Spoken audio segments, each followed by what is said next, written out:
بسم اللہ الرحمن الرحیم۔ السلام علیکم ورحمۃ اللہ۔ امید کرتا ہوں آپ سب خیریت سے ہوں گے۔ اگر آپ امیر ہونا چاہتے ہیں، اگر آپ رزق میں فراوانی چاہتے ہیں، اگر آپ مال و دولت کی کثرت چاہتے ہیں، اگر آپ قرض سے نجات چاہتے ہیں، تو بس مختصر سا یہ عمل کر لیجئے۔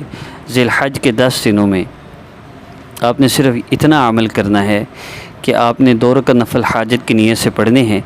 اس کے بعد آپ نے اللہ رب العزت کے 2 اسماء مبارکہ یا جلیل یا اللہ، ایک صفاتی نام ہے، ایک ذاتی نام ہے، آپ نے ان 2 اسماء مبارکہ کو پڑھنا ہے، اور اس کے بعد آپ 11 مرتبہ آپ نے ان کو پڑھنا ہے۔ عشاء کی نماز کے بعد آپ نے اس عمل کو کرنا ہے۔ ذی الحج کے 10 دن میں کبھی بھی اس عمل کو کر سکتے ہیں۔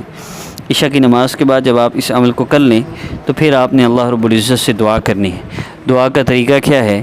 آپ نے 70 مرتبہ سامنے جو درود پاک شو ہے ان میں سے کوئی بھی درود پاک آپ نے 70 ٹائمز پڑھنا ہے۔ 70 مرتبہ درود پاک پڑھ کر پھر آپ نے اللہ رب العزت سے دعا کرنی ہے۔ پہلے اللہ رب العزت کے احسانات کو یاد کیجئے، پیارے اللہ آپ نے یہ بھی عطا فرمایا، یہ بھی احسان فرمایا۔ اس کے بعد پھر دعا کیجئے، پیارے اللہ اتنے احسانات فرمائے کہ احسان اور فرما دیجئے، میرا یہ مسئلہ ہے حل فرما دیجئے۔ جو آپ کی حاجت ہے انشاءاللہ پوری ہوگی۔ اپنی والدہ کا نام کسی کو نہ دیں، اپنی تصویر نہ دیں۔ جو آپ سے کہتے ہیں آپ پر جادو ہے، نصیبت بندش ہے، ایسے لوگوں سے ہرگز رابطہ نہ کریں۔ جب آپ دعا کر لیجئے تو آخر میں 3 مرتبہ درود پاک لازمی پڑھ لیجئے۔ انشاءاللہ نیکسٹ ویڈیو میں ملاقات ہوگی۔ ذی الحج کے مزید وظائف اپلوڈ ہو رہے ہیں۔ السلام علیکم ورحمۃ اللہ۔